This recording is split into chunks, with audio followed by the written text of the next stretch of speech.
북미회담 실패 이후에 김정은이 평양에서 수세에 몰렸습니다. 꺼내든 말은 해묵은 표현이었습니다. 인민들에게 다시 쌀밥에 고깃국을 먹게 하겠다. 그런데 일각에선 다시 미사일을 쏘려는 준비도 하고 있는 것으로 드러났습니다. 김정은의 두 얼굴, 이거 어떻게 바라봐야 합니까? 쌀밥에 고깃국, 김정은이 직접 언급했어요.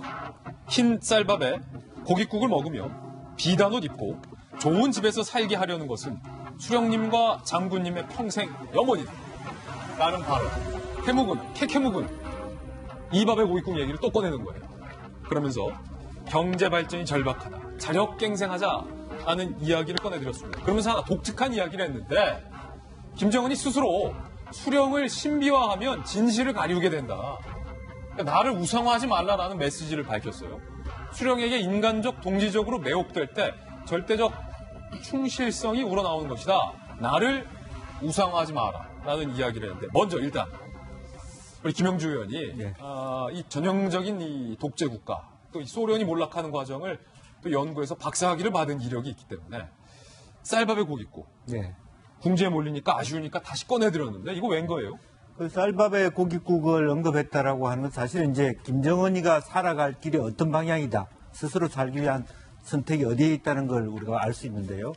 사회주의 국가가 정당성을 가지는 방법은 서너 가지가 있습니다. 서너 가지다. 정말 고전주의적 정당. 자기 할아버지 때부터 모셨으니까 계속 모시라. 두 번째는 카리스마적 정당성. 정말 말하자면 대동강을 말하자면 나무잎으로 날아다녔다. 축지법을 썼다. 축지법을 썼다. 근데 그런 것은 더 이상 통하지 않는다는 거예요. 방금 우리 김정은이 얘기한 것처럼 우상화하지 마라. 이렇게 얘기했습니다만은 세 번째가 중요합니다. 온전주의적 정당성. 수령께서 하사하신 것이다. 라고 하는 것이죠. 그래서 현재의 북한 주민들은 조건부 임내로 살아가는 겁니다. 수령님께서 쌀밥에 고깃국을 줄 수 있는 한 우리가 참고 산다는 것인데 만약 이것이 안 된다면 2차 북미회담 통해서 본인은 이 문제를 해결하려고 올인했습니다만은 전략과 전술이 틀려서 그게 어그러지지 않습니까? 그럼에도 불구하고 자기가 돌아갈 수 있는 게 더 이상 고전주의적 정당성이나 카리스마적 정당성으로 갔을 경우에 살아남기 어렵다라고 하는 측면을 생각했기 때문에 특히 김책공대와 같은 그러자면 중국으로 보면 칭화대 같은 것을 통해서 경제 과학 노선을 감으로써 자기 스스로가 살아날 길을 이제 어쩔 수 없이 트럼프와의 밀을 관계를 갈 수밖에 없다. 경제에 올인할 수밖에 없다는 것을 얘기하고자 하는 것이죠. 자기가 살기 위해서는 어떻게든 이 밥에 고깃국을 제공해야만 한다. 반대로 말하면 고깃국 못 주면 체제가 무너질 수 있다. 김정은 이렇게 생각한다라는 분석인데 전직 통일부 관리도 김영주 의원과 똑같은 분석을 내놨습니다. 이 밥에 고깃국. 무작정 버티는 것 말고는 대책이 없다라는 자기 고백과 같다. 하노이 회담에서 제재를 풀어서 경제에 숨통을 틔우려 했던 계획이 차질돼서 김정은이 난감하다라는 이야기를 스스로 하는 거다. 통일부 전직 관리는 이렇게 이야기를 했습니다. 이 쌀밥의 고깃국의 역사는 상당히 깊습니다. 원조는 김일성 주석. 고깃국 원조라는 거예요.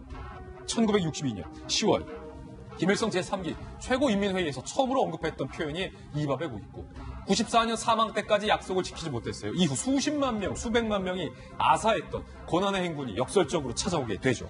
그 이후에 그의 아들인 김정일 2010년 1월에 재등장합니다. 이 쌀밥의 고깃국. 흰 쌀밥에 고깃국 먹여야 한다는 수령님의 유훈 관철 못하고 있다.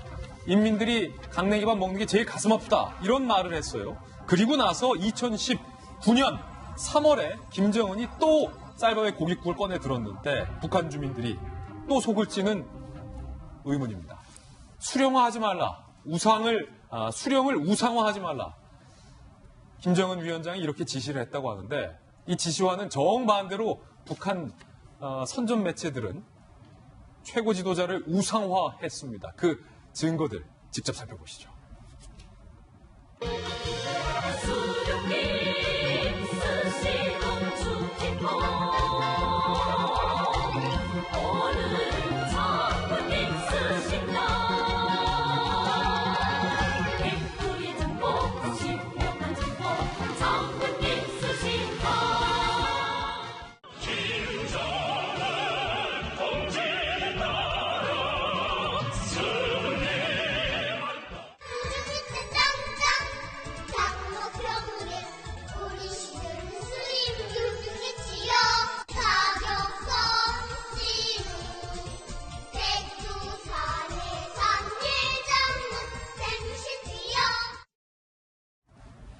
그러니까 이런 거 하지 말라라고 김정은이 직접 지시한 건데 내용이 좀, 야, 이걸 평양 시민들이 믿겠어요, 박지원 의원이. 민망할 정도죠. 장군님도 할아버지, 아버지에 의해서 축지법을 쓰고 지구도 들고 사격의 백두산 3대 명수다. 이게 뭐예요, 우리 이게?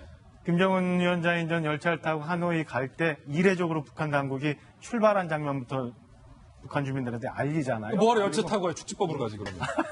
그러니까 알리면서 대대적으로 했는데 그게 사실은 그 하노이 회담에 대해서 굉장히 긍정적인 전망을 가지고 갔던 거지요. 그리고 좀 전에 김영주 의원님 굉장히 중요한 말씀 주셨는데 제일 궁금한 게 지금의 김정은 위원장의 장악력이 얼마나 가느냐 이게 제일 궁금한 상황이었는데 네. 북한 주민들은 사실은 김정은 위원장이 가서 그 엄청난 미국의 트럼프 대통령을 만나서 단판에 모든 걸 해결하고 이 가난과 어려움을 극복해 줄 수 있을 거라는 기대감을 굉장히 갖게 만들었는데 실상은 그렇지 못하니까 아마 그거를 빼기 위해서 저런 방법을 쓰는 거 아닌가 싶어요. 그러니까 그 아무래도 저기 미국하고의 회담이 결렬됐다는 게 아무리 막으려 해도 그리고 일부에선 그 이미 조선님이 그 TV를 통해서 결렬됐다는 소식도 알렸지만은 주민들 사이에 굉장히 이제 소문이 많이 퍼질 거고 예. 그렇다 보면은 그 천재를 넘어 만재라고 칭송을 했던 우리 김정은 위원장의 좀 전에 얘기했던 축지법이나 이런 신성화되어 있는 권력이 어느 순간 무너질 텐데 그렇게 되면은 본인의 위상과 국정 장악력 그다음에 리더십이 완전히 예. 붕괴될 거를 무서워하기 때문에 지금부터 이렇게 대충의 그 자락을 깔아놓고 그다음에 이후에는 우리가 혹시 제재 완화가 안 될 때라도 자력갱생으로 이 어려움을 극복해 가자라는 그 긴 포석으로 저런 일을 해 가고 있는 거 아닌가라는 생각을 해봅니다.